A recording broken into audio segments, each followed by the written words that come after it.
warahmatullahi wabarakatuh.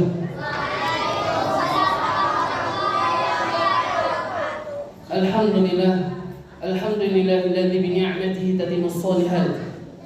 Asyhadu an la ilaha illallah wahdahu la syarika lah wa asyhadu anna Muhammadan 'abduhu wa rasuluhu. Allahumma shalli wa sallim ala Muhammadin wa ala alihi wa sahbihi ajma'in, amma ba'du.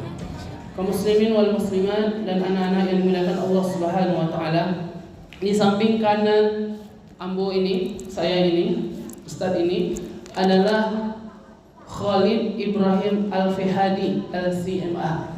Beliau tamatan dari Universitas As-Saud, Saudi Arabia.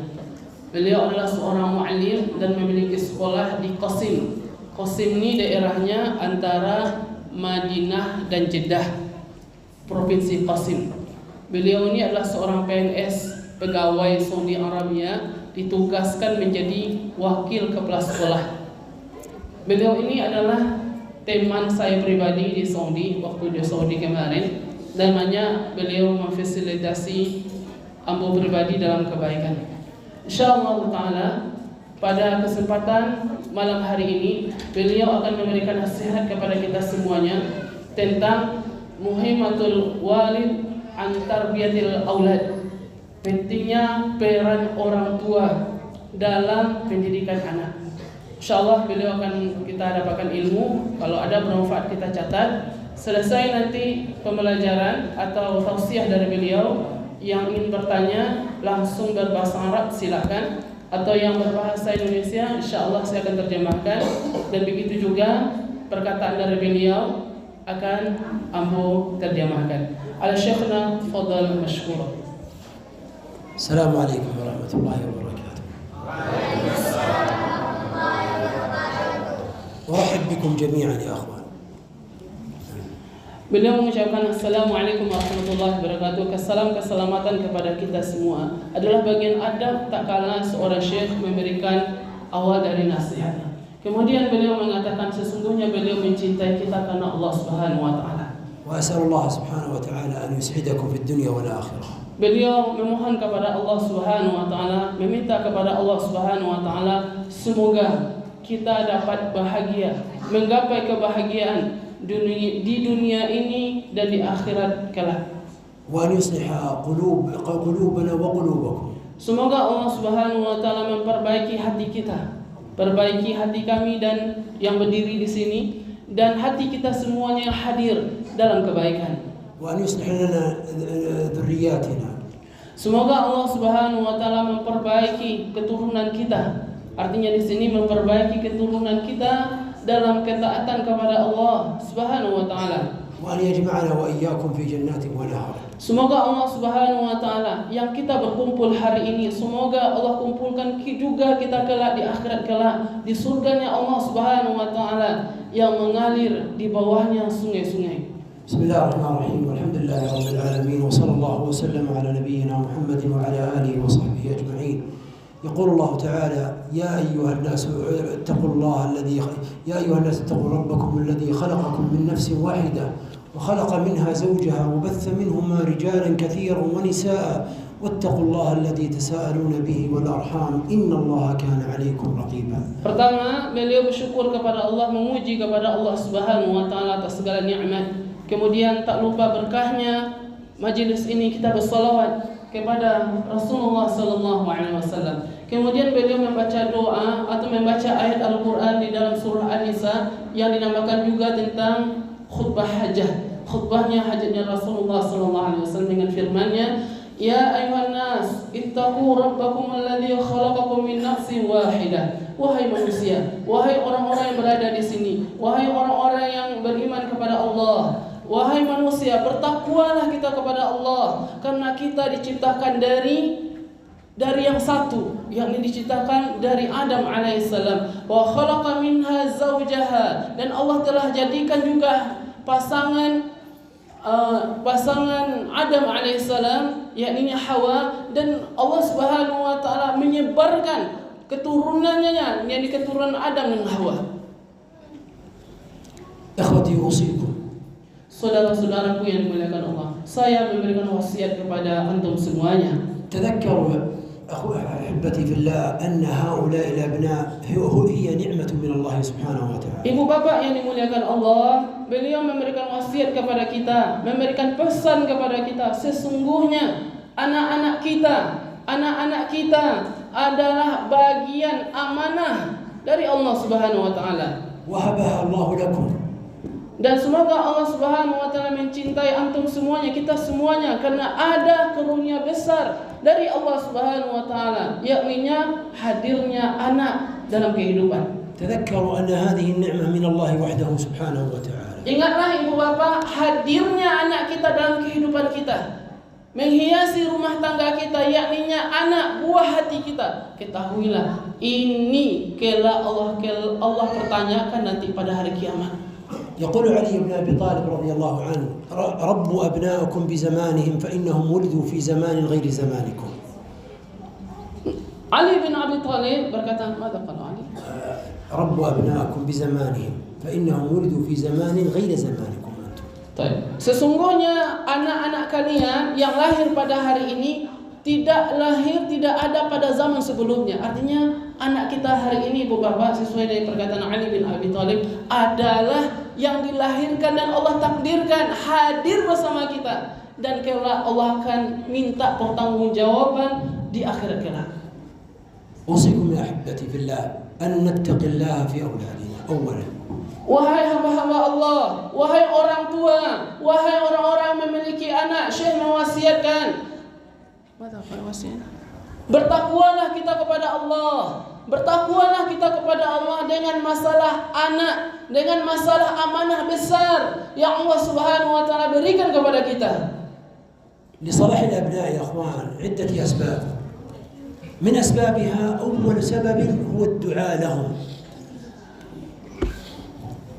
Dari tanda kesuksesan, kebahagiaan mendidik anak, ibu bapak, dari tanda kesuksesan, sebab kesuksesan dalam mendidik anak adalah senjata doa kepada mereka. Begitu juga dari anak kepada orang tua, doa anak kepada orang tuanya kelak. بل إن النبي صلى الله عليه وسلم نهانا أن ندعو عليهم.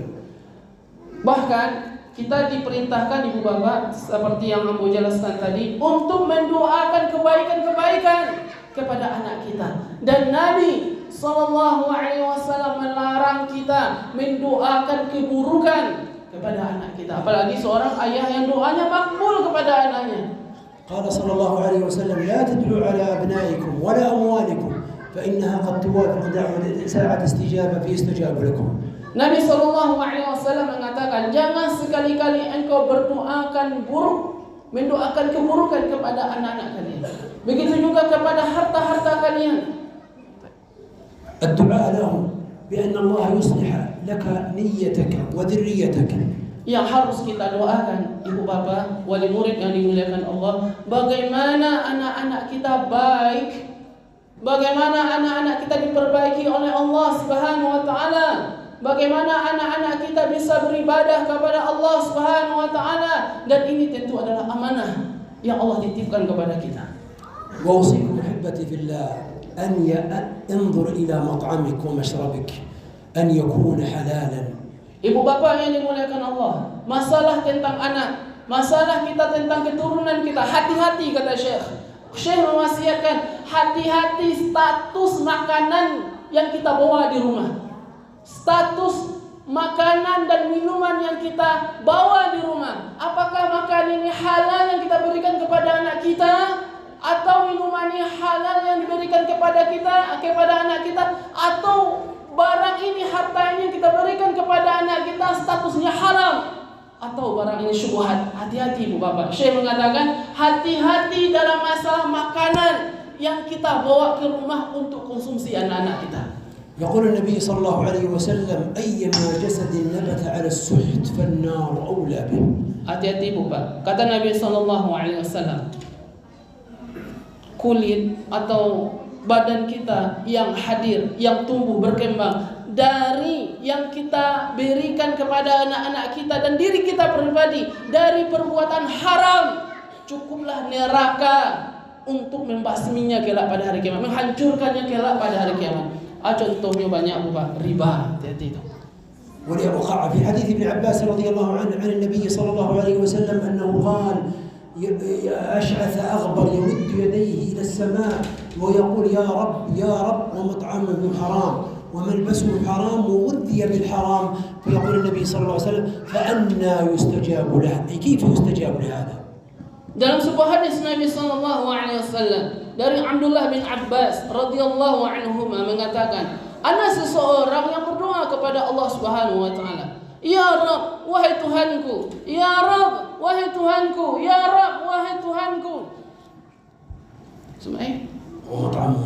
Tetapi makanannya haram, makanannya dari perbuatan haram, yang dihasilkan dari haram, bajunya dari perbuatan haram, termasuk kendaraannya dari perbuatan haram. Apa kata Nabi sallallahu alaihi wasallam? Bagaimana doanya mungkin akan diijabah oleh Allah Subhanahu wa taala? Apalagi Bu, Pak, pada zaman sekarang ini adalah riba.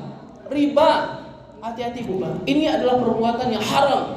Bagaimana anak kita akan menjadi anak yang soleh, tapi ayahnya membawa atau ibunya membawa harta-harta haram di rumahnya, harta-harta riba misalnya. من حقوق الأبناء عليكم يا أخوان أولا العدل بينهم. Syekh mengatakan seyogyanya kita sebagai orang tua harus memberikan keadilan, memberikan adil antara anak kita. أحد الصحابة رضي الله عنه أعطى ابنه النعمان بن بشير، أعطاه زادا في ماله عن إخوته، فقالت زوجته: والله لا أقبل هذا حتى يشهد رسول الله صلى الله عليه وسلم. فلما ذهبوا إلى رسول الله قال: إني لا أشهد زورا. مهلا شيخ مرة ثانية. النعمان بن بشير أبوه أعطاه مالا أكثر من أخوته. Nah, berbicara kita tentang keadilan, ada seorang sahabat Nabi sallallahu alaihi wasallam, Nu'man ibnu Bashir, yang ayahnya memberikan makanan kepada anak-anaknya. Tetapi beliau ini tidak adil. Digadangnya seketek, diketeknya seketek. Kemudian orang ini mengadu kepada Rasulullah sallallahu alaihi wasallam. ولهذا يا اخوان ما بين الابناء يختلفون في الكبر وفي الصغر، كل على حاجته فيعدل بينهم. Ibu bapak di rumah awak, ambo pakai bahasa Minang saya lah Bu, karena bahasa Indonesia aku panjang loh. Ibu bapak, kalau awak punya anak, adu kete, adu gadang di rumah awak, kan itu adu kakaknya, adu adiknya. Syekh mengatakan kita sebagai orang tua harus adil kepada mereka berdua. Artinya adil dalam keperluan mereka. Tidak boleh kita memberikan kepada mereka hal yang tidak sesuai dengan porsi umur mereka. Ini tidak diperbolehkan. كل على حسب حاجته. مثل الكبار يحتاجون إلى التعليم، وهناك الصغار يحتاجون إلى ملابس أصغر. هكذا يعطي كل إنسان على قدر حاجته في عمره. Ibu bapak, kita memiliki anak. Kalau anak kita besar, dah sesuai dengan umurnya dia besar, maka yang paling dibutuhkan kepada anak ini adalah fasilitas pendidikan. Bagaimana perhatian kita kepada anak kita ini tentang pendidikan. Begitu juga kalau anak kita masih kecil, yang paling mereka butuhkan adalah pakaian yang kecil. Artinya ini keadilan Ibu Bapak yang dimuliakan Allah, yang antara orang tua memberikan keadilan kepada anak-anaknya. Bukan maksudnya adil dalam masalah anak gadang dikasih 10.000, anak ketek dikasih 10.000, tidak, tapi meletakkan sesuatu pada tempatnya.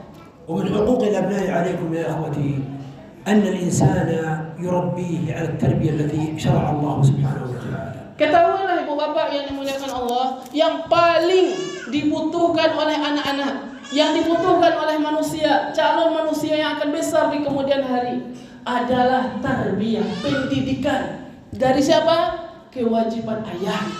ولهذا النبي صلى الله عليه وسلم كان يؤدب، رأى غلاما يأكل في الصحفة وتطيش يده يمينا ويسارا، فقال النبي صلى الله عليه وسلم بكل، وهو المعلم صلى الله عليه وسلم، قال: يا غلام كل بيمينك وكل مما يليك. Ingatlah adab yang diajarkan Nabi Sallallahu Alaihi Wasallam, dan seyogyanya diamalkan oleh seorang ayah kepada anaknya. Ini Bu, tarbiyah, pendidikan yang terbesar, yang hal yang sangat dibutuhkan bagi seorang anak. Seorang anak tidak membutuhkan harta, tidak membutuhkan uang atau game atau TV ini, tidak. Tapi yang dibutuhkan oleh seorang anak terbesar adalah tarbiyah, pendidikan dari ayah kepada anak-anaknya. Contoh, kecil Nabi Sallallahu Alaihi Wasallam yang Syekh kabarkan ini, yang Nabi Sallallahu Alaihi Wasallam mengajarkan tarbiyah, pendidikan kepada anaknya. Ada seorang anak yang makan, saya salah makan, kau dia cacat atau baik makan. Kata Nabi Sallallahu Alaihi Wasallam, ya gulam, samillah. Pengajaran kepada anak-anak kita. Wahai ananda, wahai anakku sayang, bacalah bismillah sebelum makan.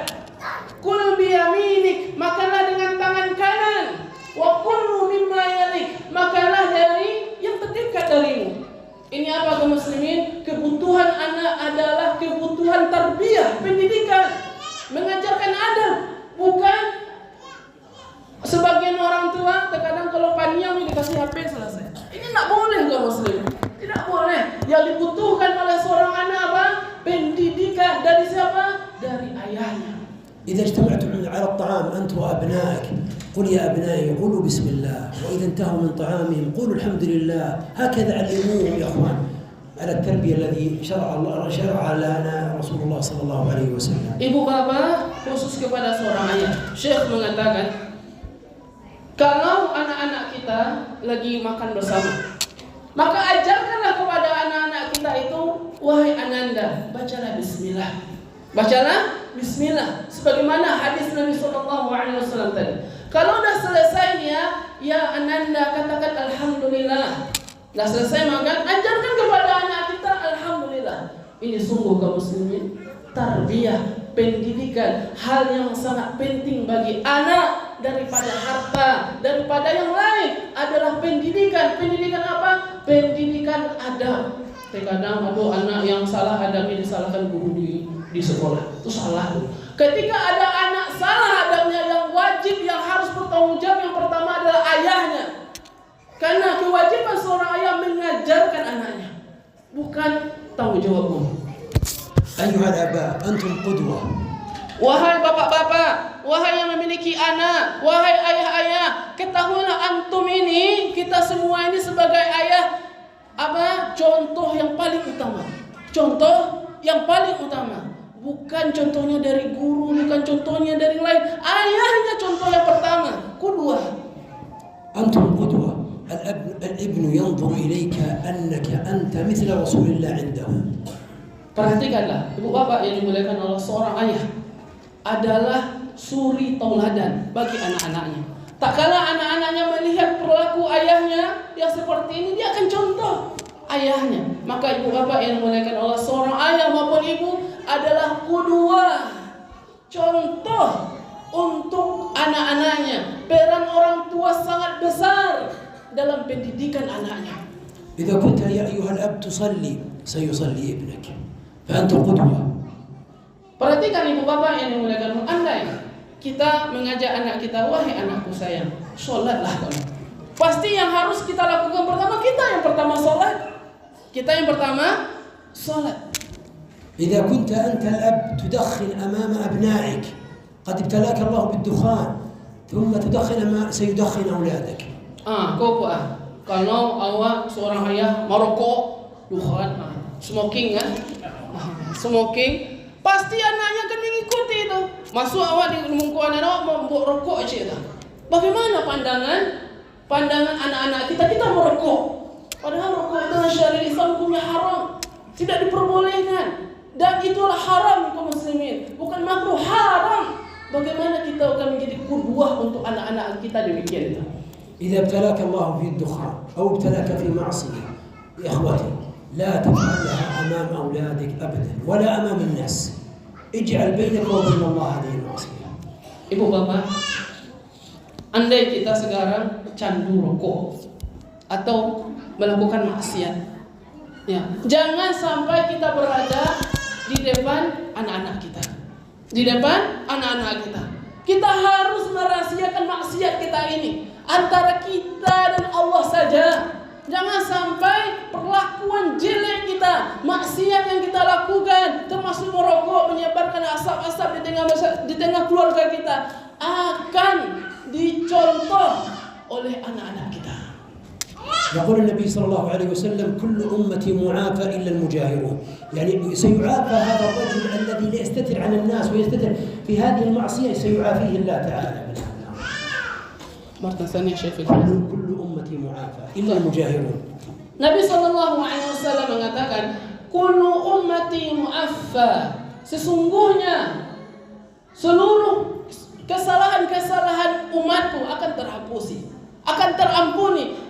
Illa muhajirin, illa mujahirin, yakni kecuali orang-orang yang menampakkan di tengah anak-anaknya, menampakkan di tengah masyarakat. Contoh merokok memang candu Pak, memang candu dengan rokok. Kita hanya dengan Allah, kita dengan diri kita dengan Allah, tetapi kita masih mengakui ini adalah dosa. Ini kemungkinan besar masih ada ampunan Allah Subhanahu wa taala kalau kita bertobat. Tetapi kita banggaan dengan anakmu, merokok misalnya, melakukan maksiat, kita banggakan di tengah masyarakat, maka ini adalah dosa yang sangat besar dan ampunan Allah tentu sangat kecil kemungkinan kecuali benar-benar bertobat. تذكروا قول الله تعالى يا أيها الذين آمنوا قوا أنفسكم وأهليكم نارا وقودها الناس والحجارة عليها ملائكة غلاظ شداد لا يعصون الله ما أمرهم ويفعلون ما يؤمرون. Ibu bapak yang dimuliakan Allah, sebagai orang tua, ingatlah firman Allah Subhanahu wa taala di dalam Al-Qur'an, ya ayyuhalladzina amanu. Allah memanggil kita orang-orang yang beriman, ku anfusakum, jagalah dirimu wa ahlikum dan keluargamu. Ku anfusakum ahlikum nara, dari api neraka yang bahan bakarnya dari apa? Dari orang itu dan hajar dan dari batu. Maka kita harus perintah Allah Subhanahu wa taala yang besar, ibu bapak, menjaga diri kita pribadi dan keluarga kita dari neraka Allah Subhanahu wa taala. في جميع القرآن يا أخوان يقول ابن مسعود رضي الله عنه إذا سمعت قول الله تعالى يا أيها الذين آمنوا فأرع لها سمعك فإما خيرا تؤمر وإما شرا تنهى عنه. Di dalam seluruh ayat-ayat Al-Quran, di dalam seluruh ayat-ayat Al-Quran yang di dalamnya ayat Al-Quran, tak kala kita mendengar firman Allah Subhanahu wa taala, tak kala kita mendengar firman Allah Subhanahu wa taala, ya ayyuhalladzina amanu, wahai orang-orang yang beriman. Apa yang ditafsirkan oleh Abdullah bin Mas'ud? Tak kala kau dengar firman Allah Subhanahu wa taala, ya ayyuhalladzina amanu, peganglah telingamu. Pegang telingamu baik-baik. Boleh jadi ada kabar kebaikan yang Allah Subhanahu wa taala akan kabarkan, dan itu kebaikan untuk kita. Dan boleh jadi ada larangan Allah Subhanahu wa taala yang Allah larang, itu keburukan untuk kita. Sekali lagi bu, adab kita, tak kala kita mendengar ya ayyuhalladzina amanu, kita dengar baik-baik. Apa perintah Allah Subhanahu wa taala? أحبتي بالله، اعلموا هؤلاء الأبناء أنه يجب علينا أن نربيهم التربية التي شرع الله وشرع رسوله صلى الله عليه وسلم. Ibu bapak yang dimuliakan Allah, ayah bunda yang dimuliakan Allah, ketahuilah anak-anak kita adalah amanah yang wajib hukumnya kita didik sesuai dengan syariat Allah, sesuai dengan firman Allah Subhanahu wa taala, sesuai dengan hadis-hadis Nabi sallallahu alaihi wasallam. Adalah kewajiban bagi kita, amanah yang Allah titipkan kepada kita. عظموا في قلوبهم تعظيم الله سبحانه وتعالى، اجعلوا في قلوبهم أن الله عظيم وأن الله يراكم في كل مكان. Ajarkanlah kepada anak kita, ajarkanlah kepada anak-anak kita, kita tanamkan dalam hatinya bahwasanya Allah melihat seluruh amalannya. Ajarkanlah kepada anak-anak kita, sesungguhnya Allah Subhanahu wa taala melihat seluruh perbuatannya, seluruh amaliyahnya, seluruh tingkah lakunya. Allah melihatnya. Bu bapak, ini harus kita tanamkan ke hati anak-anak kita. كان السلف رضوان الله عليهم من حقوق الأبناء علينا، كان السلف رضوان الله عليهم يحفظون أبناءهم ما يتم 10 سنوات إلا وقد حفظ القرآن. Ulama salaf dan generasi sahabat Nabi sallallahu alaihi wasallam diikuti oleh tabi'in yang mengikuti generasi sahabat dinamakan oleh salaf, mereka sangat antusias. Mereka sangat antusias untuk mengajarkan anak-anak mereka tentang Al-Quran sedini mungkin. إخوتي، راعوا في هذا الأمر راعوا طفولة هذا الطفل فإنه يحتاج إلى لعب، وراعوا فيه كذلك حفظه للقرآن الكريم والصبر على ذلك. راعوا في أبنائكم، المراعاة في الأبناء، يعني لا تشقوا عليهم في مرحلة طفولتهم فهم يحبون اللعب ويحبون هذا، ولا تشدوا عليهم كذلك في القرآن، فاجمعوا بين الوسط بين. Nah, ibu bapak yang dimuliakan Allah, dalam pendidikan anak kita harus paham tentang metodologi dalam pendidikan anak. Anak-anak kita seusia ini adalah waktu bermain mereka. Tabiat anak adalah bermain. Sekali lagi, tabiat anak adalah bermain. Termasuk juga kita akan masukkan tentang pembelajaran Al-Quran. Maka jangan sekali-kali kita sibukkan, terlalu sibuk anak kita dengan Al-Quran, terlalu musyaddid pada syekh, terlalu diporsir anak ini untuk belajar Quran ini. Jadikanlah di antara keduanya, antara bermain, waktu bermain ada, waktu baca Quran untuk menghafal Al-Quran ada, antara keduanya. Jangan terlalu banyak bermain, ini juga tidak diperbolehkan. Begitu juga jangan terlalu banyak belajar, kita porsir anak kita belajar tanpa ada istirahat, tanpa ada bermain, itu tentu juga tidak diperbolehkan. Kata Syekh, di antara keduanya, mutawasit, antara bermain dan belajar. Karena sifatnya anak-anak adalah sifat bermain pada mereka. ولهذا يا اخوان عندما هؤلاء الابناء اذا اشتدت فيهم بعض الناس يتساءل يقول كيف احفظهم القران؟ فنقول هناك طرق جميله ساذكرها وعندكم اكثر انتم. طرق لتحفيظ القران، كيف نحفظ ابناء القران؟ Banyak orang-orang berkata, bagaimana metodologi yang terbaik untuk seorang anak dalam menghafal Al-Quran, dalam mengenal ayat-ayat Allah Subhanahu wa taala? Maka kita akan jelaskan insyaallah. أول طريقة يا أخوان لا بد القارئ أو المعلم يكون متقنا للقرآن. Yang pertama, syarat pertama adalah pilihlah guru yang benar-benar hafal Quran, yang mengerti tentang makhrijul huruf, yang benar-benar mengerti tentang ayat Al-Quran, dan dia memiliki hafalan yang mutqin. Ya Bu, Pak, kalau ingin memiliki jalan yang terbaik dalam menghafal Al-Quran untuk menterbiah, mendidik anak-anak kita untuk menghafal Al-Quran, syarat yang pertama harus kita cari adalah guru. Syaratnya apa? Guru yang benar-benar mutqin, kuat hafalannya. إذا كنت يعني لا تحسن إتقان القرآن فهناك التسميع عن طريق الإنترنت أو غير ذلك، تسميع يعني يسمع الطفل هذه الآيات على الحقيقة الصحيحة. Kalau tidak bisa ditemukan pada zaman sekarang ini, Allah Subhanahu wa taala bermudah dengan hadirnya internet. Bisa anak-anak menyetorkan hafalan kepada syekh yang jauh, guru-guru yang jauh, atau dengan mudahnya teknologi zaman sekarang, dengan usia anak-anak, kita dengarkan bacaan, kita perdengarkan bacaan-bacaan Al-Quran kepada anak-anak kita dengan bacaan yang benar, bacaan yang sahih, bacaan yang sesuai standar yang dibawakan oleh para ulama. Maka sekali lagi Bu, jangan salah mencarikan guru kepada anak-anak kita. واجعل له مصحف لا تغيره أبد، هذا المصحف يراجع فيه لأن الطفل يحفظ سورة ويحفظ سمعا. Ibu bapak, kalau ingin dipermudah anaknya menghafal Quran, berikan Al-Quran kepada anak kita. Yang Al-Quran ini tidak ditukar-tukar. Ya, Quran apa namanya? Personal Quran, Quran pribadi gitulah.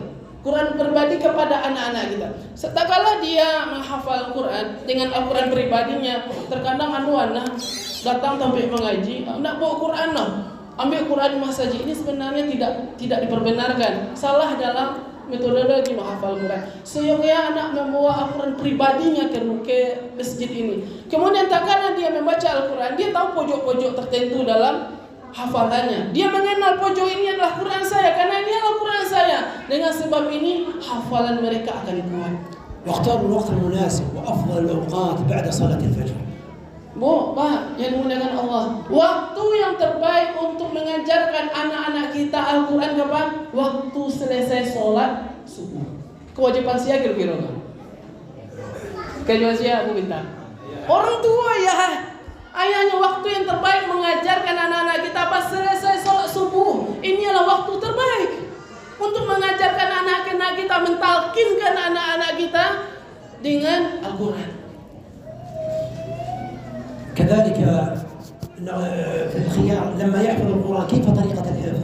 يقرأ مثل قل هو الله أحد يقرأ أول واحدة قل هو الله أحد ويرددها ويرددها ويرددها، فإذا حفظها يأتي إلى الله الصمد فيرددها حتى يحفظها، ثم يرجع إلى الصورة الأولى فيقول قل هو الله أحد الله الصمد، يحاول يرددها الآيتين حتى يجمعها، ثم يأتي للثالثة ويرددها حتى يحفظها، ثم يأتي إلى قل هو الله أحد الله الصمد لم يلد ولم يولد، يرددها حتى يحفظها.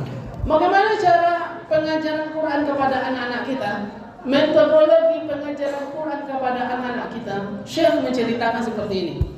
Cara yang terbaik, dan mungkin kita sudah ma'ruf di negeri kita. Contoh, anak kita menghafal surah Al-Ikhlas, Qul huwallahu ahad. Tentu yang mentalkinkan ini adalah orang yang benar-benar benar bacaannya, sahih bacanya, sahih qiraatnya dan makhrajatul hurufnya. Dia talkinkan kepada anak ini. Saya kepada antum anak talkinkan, saya sebagai ayah anak talkinkan kepada antum. Surah Al-Ikhlas, Qul huwallahu ahad. Ulang. Kita bacakan lagi, Qul huwallahu ahad. Dibaca lagi, disuruh dia ulang, disuruh dia ulang, disuruh dia ulang, sampai benar-benar dia hafal Qul huwallahu ahad. Tak kala anak ini telah hafal, kita lanjutkan kepada ayat setelahnya, Allahus samad. Kita talkinkan kepada anak ini Allahus samad. Suruh baca Allahus samad, dia bacanya Allahus samad. Kemudian kita suruh ulang, kita suruh ulang, kita suruh ulang, dan seterusnya sampai benar-benar anak ini hafal. Kemudian dari ayat pertama dengan ayat kedua kita gabung, Qul huwallahu ahad Allahus samad. Suruh anak ini ulang lagi, Qul huwallahu ahad Allahus samad, sampai benar-benar anak ini hafal dalam dua ayatnya. Kalaulah benar-benar mungkin kita lanjutkan kepada ayat setelahnya. Ini ibarat penjelasan ini mungkin dah ma'ruf di negeri kita. Terkadang pengamalannya sangat kurang. Ya ibu bapak, inilah cara bagaimana mengajarkan anak-anak kita tentang ayat Al-Quran. Tentu yang mengajarkan ini adalah ayah. Tentu juga ayahnya terus masuk juga kelas tahsin, memperbaiki bacaan. Bagaimana ayah akan sukses mengajar anaknya sedangkan ayahnya bacanya kacau juga kira-kira? Tidak mungkin. Maka ayah yang penting pertama belajar, karena ini adalah akan mengajarkan kepada anak-anaknya. اعلموا اخوتي ان هؤلاء الاطفال مهما اذنبوا ومهما وقع منهم من الذنوب فاعلموا انهم غير مؤاخذون بذلك حتى يبلغوا الحلم، لانهم لا يحاسبون هؤلاء الاطفال. وان متى يحاسبون؟ اذا بلغوا الحلم، يعني بلغ 15 بلغوا المراتب. نعم. Ibu bapak yang dimuliakan Allah Subhanahu wa taala, ketahuilah anak-anak kita ini sebelum dia mimpi basah. Kira-kira mimpi basah berapa tahun Pak Bosan? Anak-anak kita. Berapa kira-kira? Mulai tahun. 12 tahun. Tak kala anak-anak ini sampai kok di Arab berbeda, lebih capek udah nanti 9 tahun lah mimpi basah. Di Indonesia kurang lebih anak-anak mimpi basah 12 tahun. Sebelum itu anak-anak digantungkan dosanya atau kebaikan kepada ayahnya. Dia adalah anak-anak terlepas dari dosa, ibu bapak. Dia anak-anak terlepas dari dosa. Maka kita harus didik mereka dalam kebaikan.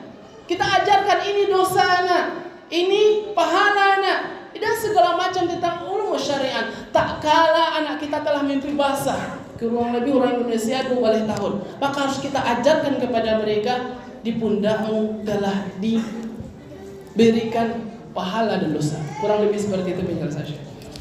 Rabbukum ala salat. Ajarkanlah kepada mereka tentang solat. Bagaimana solat yang benar, bagaimana solat yang sesuai dengan sunnah Rasulullah sallallahu alaihi wasallam.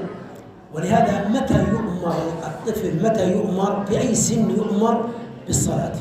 Ibu bapak yang dimuliakan Allah, tarbiyah Nabi sallallahu alaihi wasallam. Pertanyaannya, kapan anak ini disuruh untuk sholat? Umur berapa anak ini disuruh untuk sholat? السؤال هذا أجيبوا على هذا السؤال. Siapa bisa menjawab kira-kira? Berapa tahun anakku disuruh untuk semayang? Siapa? Ayahnya katanya anak. Umur berapa, Bang Firman? Anak disuruh untuk semayang umur berapa? هو جواب الاستماعي 7 سنة. يقول الشيخ محمد بن عثيمين رحمه الله في الشرح الممتع: يؤمر إذا أكمل 7 كاملة، يعني دخل في 8. صحيح. Dalam kitab Syarah Al-Mumti' karangan Syekh Utsaimin mengatakan, anak disuruh untuk sholat, memang mana disuruh pertama itu dan itu dicontoh-contoh saya, Bu. Tapi kalaulah ada instruksi dari ayahnya, diinstruksikan anakku untuk sembahyang, tak kala sebagaimana Syekh Utsaimin mengatakan dalam Syarah Al-Mumti', tak kala anak ini memasuki umur 7 tahun yang sempurna. Dah sempurna 7 tahun umurnya, Hijri atau Masehi? Ya, Hijri. Dengan ini Hijri, Bu, Hijriyah, Bu, yang kurang lebih 6,5 tahun lah, atau 6 tahun atau 6,5 tahun dalam konteks Masehinya. Tapi ini Hijri kata Nabi SAW. Kecil Syekh tadi konteksnya lah hijrah. Umur 7 tahun hijrah, anak ini dah masuk secara sempurna. Maka inilah yang kita instruksikan. Sifatnya instruksi, buat perintah kepada anak kita untuk sholat. إذا كمل السابعة، إذا أكمل السابعة كاملة نبدأ نأمره، والصلاة ليست واجبة عليه. Kita umurnya 7 tahun, kita hanya memerintahkannya untuk sholat. Tetapi sholat belum wajib untuk dia. Sholat belum wajib untuk dia karena statusnya belum dibebaskan. Seperti itu. Maka kita hanya memerintahkan kepada anak ini sholat kewajiban sholat. إنما الواجب عليك أنت كأب لأمر النبي صلى الله عليه وسلم. Ajarkan kepada anak kita, wahai anakku sayang, tak kala solat ini wajib kepadamu, tak kala engkau memasuki. ولهذا يقول النبي صلى الله عليه وسلم مروا، بل هذا بأمر، مروا أبناءكم للصلاة ل7. Kata Nabi SAW dalam sebuah hadis yang sahih, muru auladakum bis-shalah bi-4.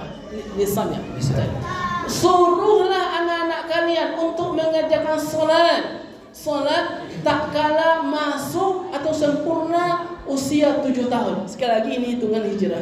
Terus kurang lebih 6 tahun atau 6,5 tahun kurang lebih. وقال النبي صلى الله عليه وسلم واضربوهم عليها ل10 ضربا غير مبرح. Kata Nabi SAW,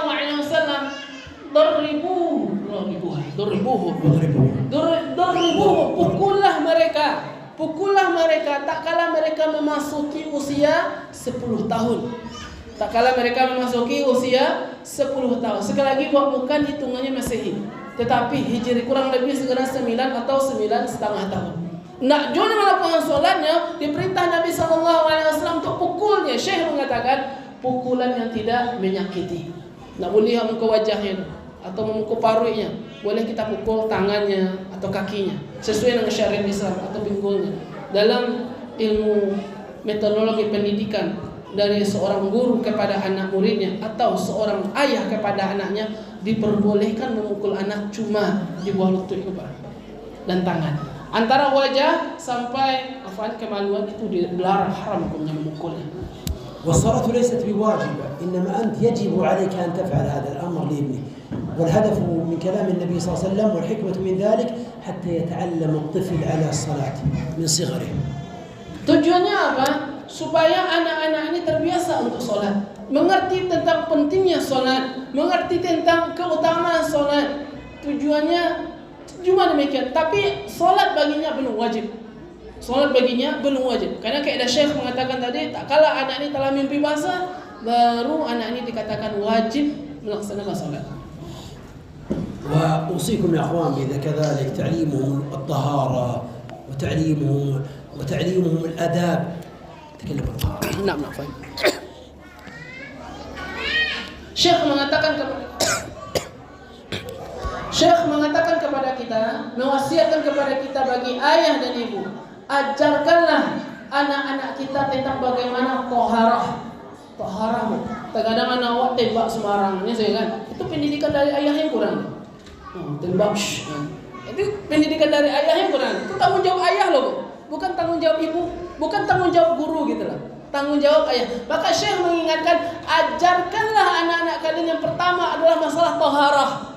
Taharah bersuci, bagaimana bersucinya seorang manusia sesuai dengan syariat Islam. Yang kedua, Syekh mengatakan, ajarkanlah anak-anak kita tentang masalah adab.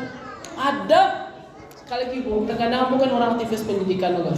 Terkadang anaknya adabnya buruk. Yang salah guru sih kepanjangnya. Padahal yang paling berperan besar dalam masalah terbentuknya adab anak adalah dari ayah dan ibunya. واعلموا أن شرع الله مقدم على عرف الناس، لا ننظر للناس. إذا كان الناس يفعلون فعلا وشرع الله يأمر بكذا نعلم أبناءنا على شرع الله تعالى. Ibu bapak yang dimuliakan Allah, ketahuilah syariat Allah al-Islam lebih utama daripada kebiasaan masyarakat.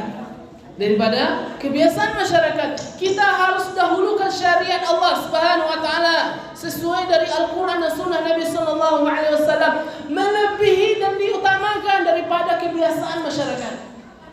علموهم على السلام إذا دخلوا إلى البيت، علموهم الدخول، هكذا أدبنا الشرع. Ajarkanlah kepada anak-anak kita, berikanlah penjelasan kepada anak-anak kita pentingnya mengucapkan salam. Tak kala masuk rumah, tak kala keluar rumah, tak kala mau pergi dari rumahnya. Ajarkanlah kepada anak-anak kita untuk mengucapkan salam. Assalamualaikum, seperti itu. Ini adalah tanggung jawab sekali lagi pendidikan dari sosok ayah dan ibunya. إذا كان العرف لا يخالف الشرع فعلموهم على أعراف الناس. Jika kita ketahui kebiasaan masyarakat, uruf ini dalam bahasa Indonesia ini kebiasaan masyarakat, kearifan lokal. Jika ada kearifan lokal atau kebiasaan masyarakat tidak menyelisihi Al-Quran dan Sunnah, tidak menyelisihi syariat, maka boleh statusnya kita amalkan.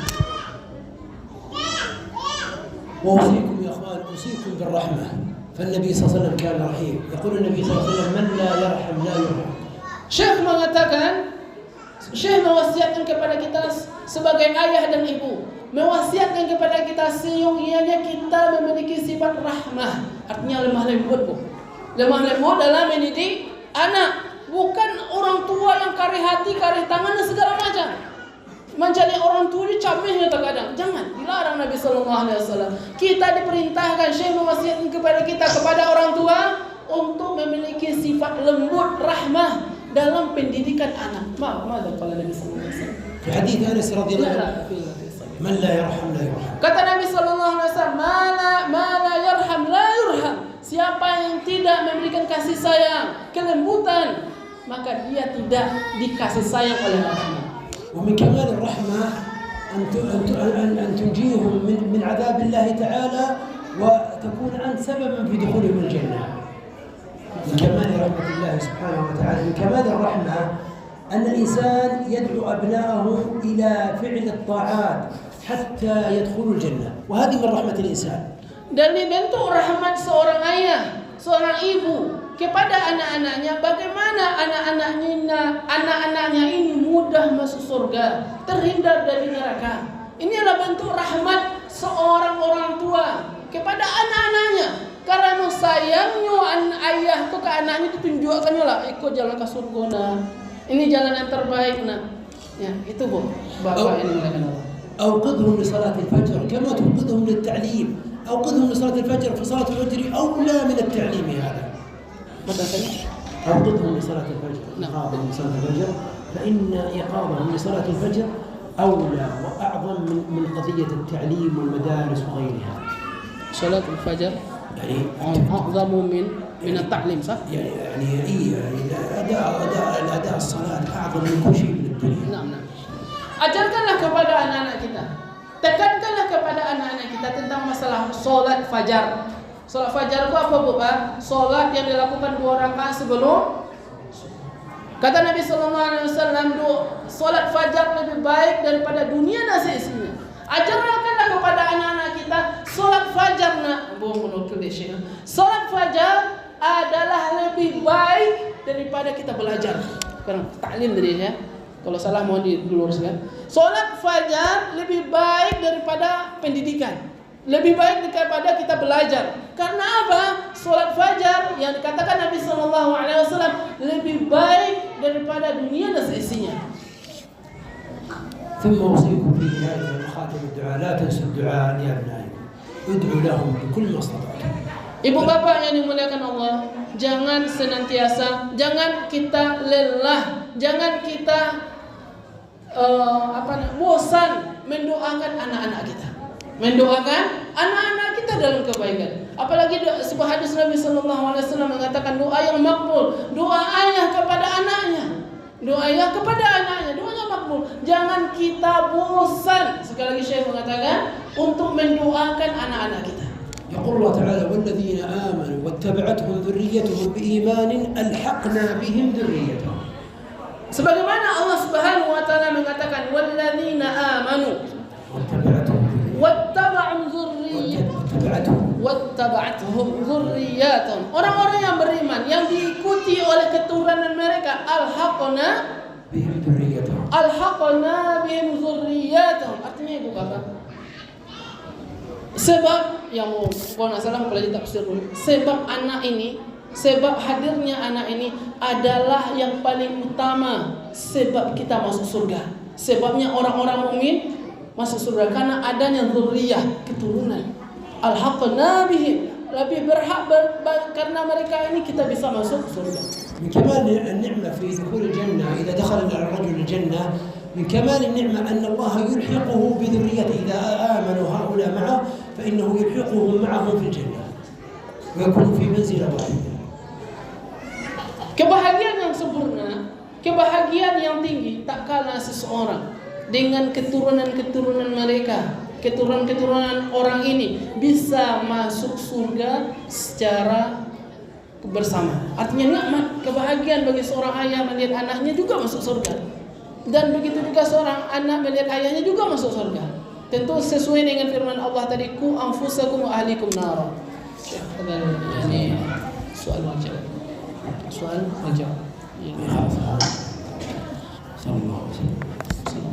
Mungkin itu pengajian Syekh tentang tarbiyah, pendidikan penting, peran orang tua dalam pendidikan anak. Ibu bapak yang ingin bertanya atau ragu atau bertanya langsung kepada Syekh yang bisa berbahasa Arab silahkan langsung, atau yang menggunakan bahasa Indonesia insyaallah Ambo akan terjemahkan ke bahasa Arab. Silahkan.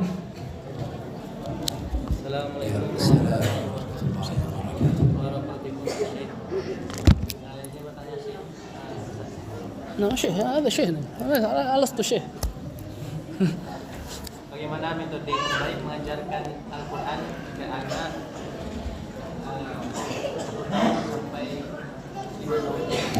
مجال السائل يعني كيف طرق الأكمل لتيسير حفظ القرآن بالعمر الأولاد الصغار يعني 1 سنة إلى 5 سنة عمرها. أولا لا تشد معهم، لا تعزم عليهم شديد. Yang pertama yang harus kita lakukan adalah jangan memberat-beratkan dia dalam hal ini, memberat-beratkan dia dalam perkara menghafalkan Quran ini, karena status mereka masih bermain-main. ثانيا هذا الطفل يحفظ بالسماع. إذا الطفل يحفظ بالسماع اجعله يسمع دائما. كثرة السماع تجعله يحفظ. Kemudian anak-anak biasanya umur 1 tahun sampai 5 tahun dia akan mengenal nama-nama. Tak kala dia mengenal nama, apalagi nama ayat-ayat Al-Quran, maka kita talkin dia untuk bisa bagaimana anak ini mengulang-ulang nama tersebut. Contoh Allahus Samad, Allahus Samad. Diulang bagaimana anak ini mengenal nama-nama yang masyhur di dalam Al-Quran. Kita ulangi, karena waktu inilah mereka mengenal nama-nama, menghafal nama-nama. ولهذا إذا لم يستطع على السماع اجعله يكتب. إن استطاع يكتب الآيات مع التشكيل فهو أفضل. Kalau tidak bisa kita talkinkan dengan nama-nama, talkinkan dengan nama-nama Al-Quran itu, kita ulang-ulang, kita tulis misalnya Ar-Rahman, kita tulis Ar-Rahman, suruh anak ini baca, ini nak tulisannya Ar-Rahman, gitu, kita tulis. خلوا يكثر من كتابة. أولا يتعلم بين الحفظ والناس يختلفون في الحفظ. Kemudian kita perkenalkan anak-anak ini tentang huruf, yaitu hurufnya bahasa beliau huruf hijaiyah, bagaimana wa, ja, kha, ta, dan seterusnya. Ya. Faham? Yang ingin bertanya lagi silakan. Keras Pak.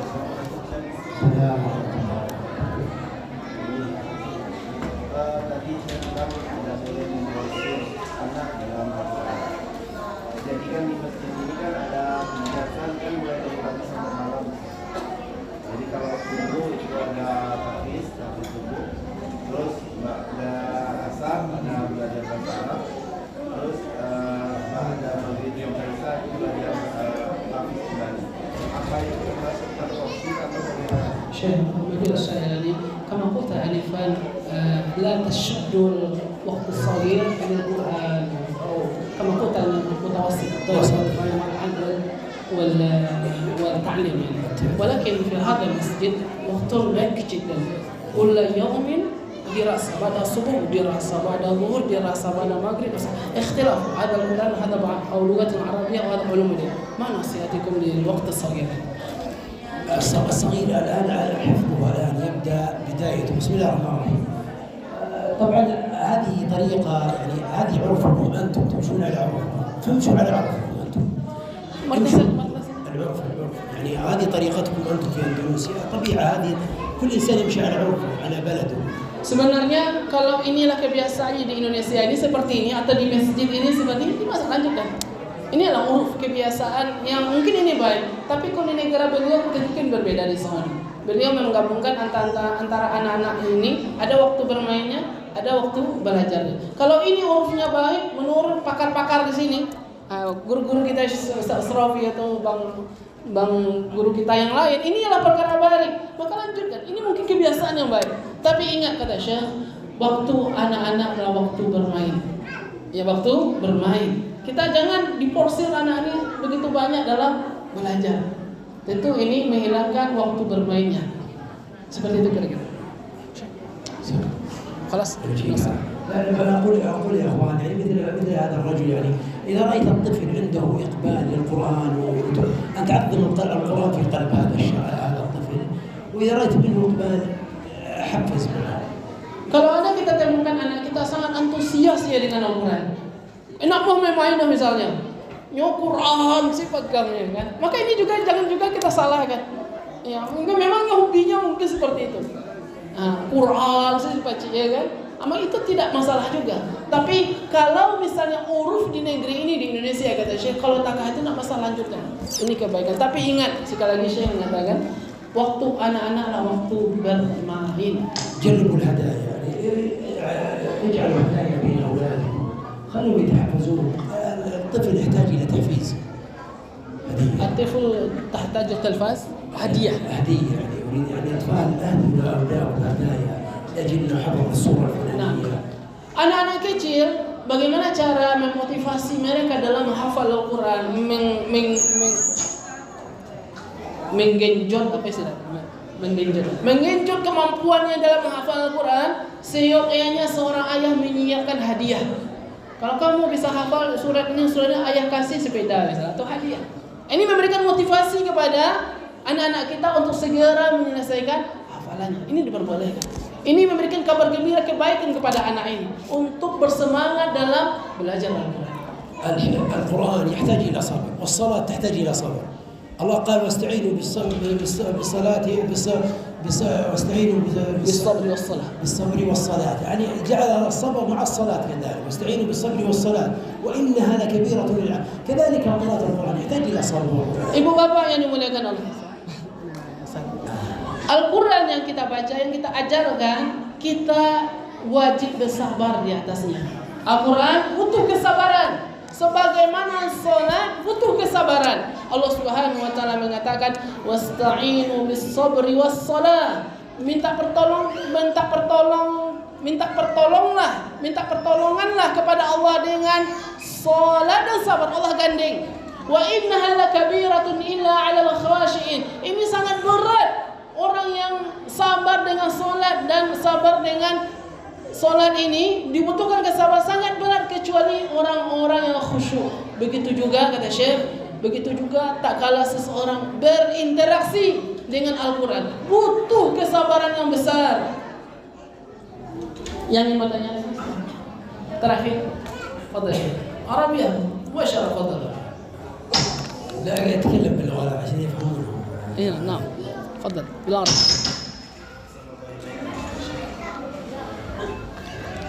كيف إذا كان هناك رجل يأخذ الأولاد من البيت إلى المسجد وكان هذا الأولاد عند الآخرين في الصلاة. هذا ممتاز جميل. كان الأب هذا يذنب بسبب يأخذ الأولاد. Kayaknya Ustaz ingin orang tuh. النبي صلى الله عليه وسلم Menerjemahkan pertanyaan beliau ini, hukumnya seorang orang tua membawa anak-anaknya ke masjidnya, kemudian mengadu orang sembahyang atau mengadu orang seorang belajar. Hukumnya kira-kira? Ya nak ya, sahih.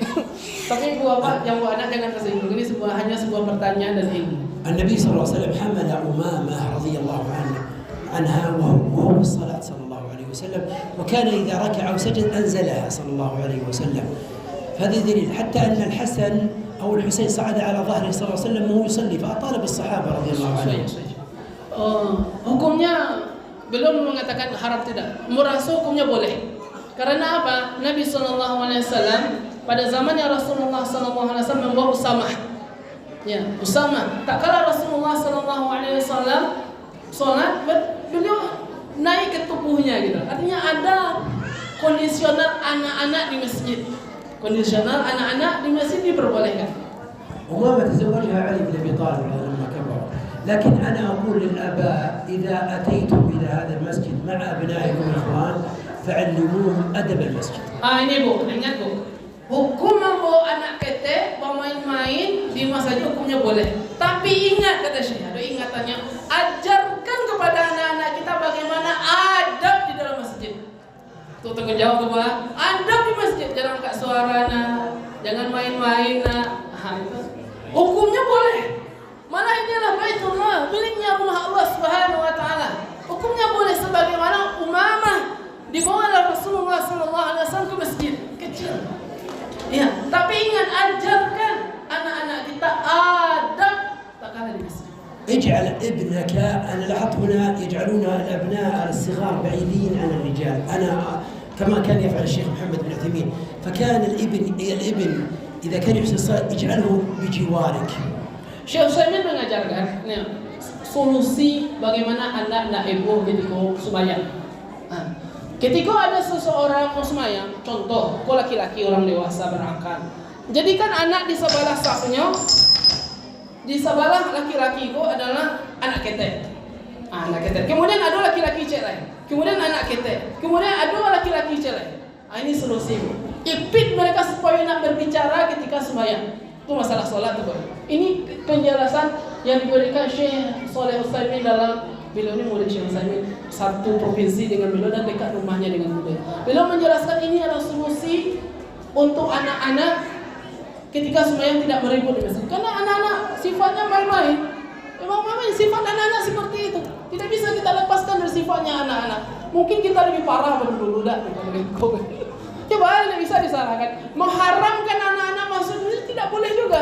Dalilnya Umamah dibawa Rasulullah SAW itu masih anak kecil. Ada hadis juga yang dijelaskan Syekh kemarin tentang Hasan Husain dibawa Rasulullah SAW ke masjid. Tak kalah حسن وحسين يعني الحسن أو الحسين صعد أحدهم على ظهر النبي صلى الله عليه وسلم فأطال السجود حتى أن الصحابة ظنوا أن النبي حصل له شيء، فلما انتهى النبي صلى الله عليه وسلم من صلاته قال إن ابني هذا قد ارتحلني. Bayangkan Bapak, sayangnya Rasulullah kepada anak ketek. Anak ketek nombor saya kemudian salah ada. Sayangnya Rasulullah SAW kepada anak kecil. Tak kalah Hasan ataupun Husain, Hasan tu Husain lupa tu. Ketika Rasulullah SAW sujud, beliau tetap meletakkan anaknya di kepalanya. Sujud Tuhan. Bertanya Rasulullah sahabat, kenapa kau lama kali sujud? Apa kata Rasulullah SAW? Aku takut mengganggu anak kecil ini. Bermain-main di pundak. حتى أن النبي صلى الله عليه وسلم في الجمعة وهو يخطب بالمسلمين وبالصحابة رضي الله عنهم لما رأى الحسين يتعثر في طريقه نزل النبي صلى الله عليه وسلم من المنبر وحمله ثم أكمله. ما شاء الله. Sebuah hadis Nabi SAW. Bayangkan tu Pak, di masjid ada anak-anak. Sampai khutbah Jumat tak kala Rasulullah SAW berkhutbah, lewat Hasan Husain lagi main-main mencari Rasulullah. Berhenti beliau khutbah, diambil Hasan Husain dibawanya ketika khutbah. Karena ada hadirnya anak-anak di masjid. Ya, ini diperbolehkan. ولهذا إذا اجتمع الأطفال في جهة واحدة يحصل منهم اللعب، لكن لو فرقنا بينهم قل اللعب. Kau betul lagi. Anak-anak kau berkumpul dengan gengnya tak kah betul tali. Betul. Tapi kalau pisah-pisahan ya seperti kecil saya tadi dalam sembahyang, nakku pas juga, cek dibatasi laki-laki, kau disuruh kau dibatasi. Ini perbolehkan. Sahnya sah kata saya mau tanya tentang ketika sahnya solat anak-anak ketika solat. Sahnya solat anak ini hukumnya sah. Jangan kita singkirkan. Ada orang sebagian orang kan pas sembahyang, ada anak digesernya ke kanan biar masuk ke sah anak-anak. Nak boleh tu? Nak boleh tu? Ya, sekali lagi hadirnya anak-anak di masjid hukumnya boleh, tetapi ingat Bapak ajarkan kepada anak-anak kita adab tak kalah berada di rumah Allah. وإذا كان يحسن الصلاة الابن إذا كان يحسن الصلاة فلا يجوز أن يبعد عن مكانه. Itu sebagai ayah tak kalah kita membawa anak kita ke masjid, jangan sekali-kali kita jauh dari anak kita, lepas kontrol dari anak-anak kita. Karena sifat anak-anak ini memang bermain, gimana lah? Tak bisa kita, ini anak-anak nggak boleh ke masjid lah, nggak boleh lah tak kata lah. Sifat anak-anak ini bermain sifatnya. Mungkin ini Bapak yang dimuliakan Allah. InsyaAllah hari ini adalah hari Rabu, Khamis. InsyaAllah hari Ahad besok beliau akan balik ke Saudi Arabia. Beliau senantiasa